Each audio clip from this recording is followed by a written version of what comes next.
Back to my channel. இன்றைக்கி நம்ம கிச்சனில் என்ன சமைக்க போகிறோம் அப்படின்னு பார்த்தீங்கன்னா, ஒரு சிம்பிளான ஈஸியான ஹெல்த்தியான டிஷ் தான் ரெடி பண்ண போகிறோம். என்னென்னு பார்க்குறீங்களா? ஆட்டுக்கால் சூப்பு தான். இந்த ஆட்டுக்கால் சூப்பு வந்து உடம்புக்கு ரொம்பவே நல்லது. குழந்தைங்கள்லேருந்து பெரியவங்க வரை எல்லாத்துக்குமே நல்லது. இதை வந்து ரொம்ப சீக்கிரமாக சூப்பராக சுவையாக சமைச்சிடலாம். இது எப்படி செய்யலாம் அப்படின்றத இன்றைக்கி நம்ம வீடியோவில் பார்க்க போகிறோம். இப்போ வாங்க நம்ம வீடியோக்குள்ளே போகலாம்.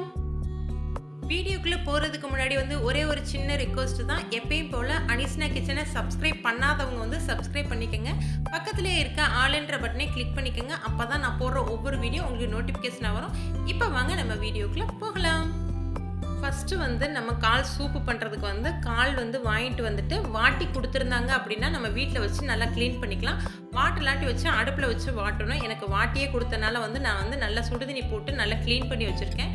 இதை வந்து முதல் நாள் நைட்டே வந்து நம்ம வேக வச்சோம் அப்படின்னோம்னா ரொம்ப வந்து சத்தாக இருக்கும். அதனால் நான் முதல் நாள் நைட்டே வந்து வேக வச்சுக்கிறேன். குக்கரில் வந்து ஒரு 2 டேபிள் ஸ்பூன் அளவுக்கு நல்லெண்ணெய் சேர்த்துக்கோங்க. அதில் வந்து பட்டை, கிராம்பு, ஏலக்காய் ஒன்று மட்டும் சேர்த்துக்கோங்க. இது கூட வந்து இஞ்சி பூண்டு பேஸ்ட் வந்து ஒரு 1/2 டீஸ்பூன் மட்டும் சேர்த்துக்கலாம். சேர்த்துட்டு அதோட பச்சை வாசனை போகிற அளவுக்கு நல்லா வந்து வதக்கிடுங்க. அதுக்கப்புறம் வந்து நம்ம க்ளீன் பண்ணி வச்சுருக்க அந்த ஆட்டுக்காலை வந்து இது கூட சேர்த்துட்டு நல்லா வந்து ஒரு 3 நிமிஷம் வந்து நல்லா அந்த எண்ணெயிலே வந்து பெரட்டி விடுங்க. அப்போ டேஸ்ட் வந்து இன்னும் அதிகமாக இருக்கும். இந்த மாதிரி வந்து நல்லா வந்து பெரட்டி விட்டுக்கலாம். இதுக்கப்புறம் வந்து இது கூட வந்து கொஞ்சமாக வந்து மஞ்சள் தூள் சேர்த்துக்கலாம். மஞ்சள் தூள் சேர்த்துட்டு நல்லா வந்து மிக்ஸ் பண்ணி விட்டுக்குங்க. இந்த அளவுக்கு நல்லா மிக்ஸ் ஆனதுக்கப்புறம் வந்து தண்ணி வந்து ஊற்றிக்கலாம். நான் இன்றைக்கி வந்து 1 லிட்டர் அளவுக்கு தண்ணி ஊற்றிருக்கேன். இது கூட வந்து இதுக்கு தேவையான அளவுக்கு உப்பு சேர்த்துட்டு இதை வந்து மூடி போட்டு விசில் வந்து ஒரு 5 விசில் மட்டும் விட்டுட்டு எடுத்து வச்சுக்கலாம். நம்ம இப்போ பாருங்கள் 5 விசிலுக்கு அப்புறம் நல்லா வந்து குழஞ்சு சூப்பராக வந்து வெந்து வந்திருக்கு. இது இருக்கட்டும். மறுநாள் காலையில் எப்படி ரெடி பண்ணலான்னு பார்க்கலாம். மறுநாள் காலையில் பார்த்தீங்கன்னா நம்ம சூப் ரெடி பண்ணுறதுக்கு முன்னாடி ஒரு பேஸ்ட்டு ரெடி பண்ணணும். இது ரொம்பவே முக்கியமானது. இது எப்படி ரெடி பண்ணலான்னு பார்க்கலாம்.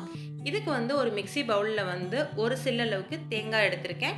இதை வந்து குட்டி குட்டியாக கட் பண்ணிவிட்டு இதில் 1 டேபிள் ஸ்பூன் அளவுக்கு ஜீரகம், 1 டேபிள் ஸ்பூன் அளவுக்கு மிளகு, 2 டேபிள் ஸ்பூன் அளவுக்கு வந்து கசகசா சேர்த்துக்கலாம். கசகசா கூட நீங்கள் முந்திரி பருப்பு சேர்த்தாலும் சரி, இல்லை கசகசா மட்டும் சேர்த்தாலும் சரி.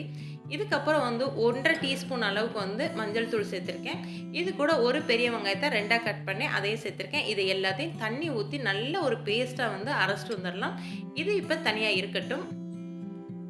இப்போ ஆட்டுக்கால் சூப் பண்ணுறதுக்கு வந்து ஒரு ப்ரெஷர் குக்கர் எடுத்திருக்கேன். இதில் வந்து 2 டேபிள் ஸ்பூன் அளவுக்கு நல்லெண்ணெய் சேர்த்துருக்கேன். நல்லெண்ணெய் மட்டும் சேர்த்துக்கோங்க, வேறு எந்த ஆயில் சேர்க்க வேணாம்.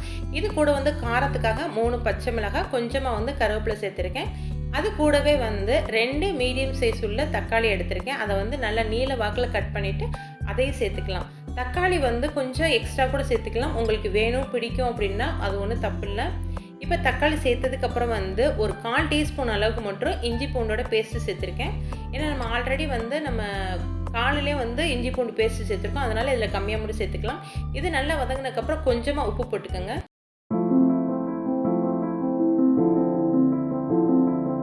தக்காளி நல்லா மசிஞ்சதுக்கப்புறம் வந்து நம்ம வேக வச்சுருக்க அந்த காளையும் அந்த தண்ணியும் வந்து இது கூட சேர்த்துடலாம்.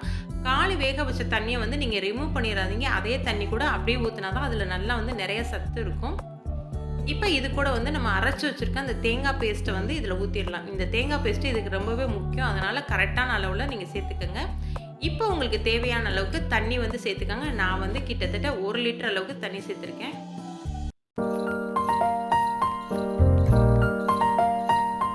இதில் உங்களுக்கு தேவையான அளவுக்கு உப்பு சேர்த்துட்டு மறுபடியும் வந்து நீங்கள் 5லேருந்து 6 விசில் கூட வச்சுக்கலாம். அப்போ தான் கால் வந்து நல்லா வெந்து வரும். நான் 5 விசில் விட்டதுக்கப்புறம் இப்படி தான் இருக்குது. சூப்பு சூப்பராக இருக்குது. அந்த நல்ல எண்ணெயெல்லாம் பிரிஞ்சு அழகாக வந்து ரெடி ஆகிருக்கு. கொஞ்சம் வந்து சூப்பு தனியாக தான் இருக்கணும். அதை மட்டும் நீங்கள் பார்த்துக்கோங்க.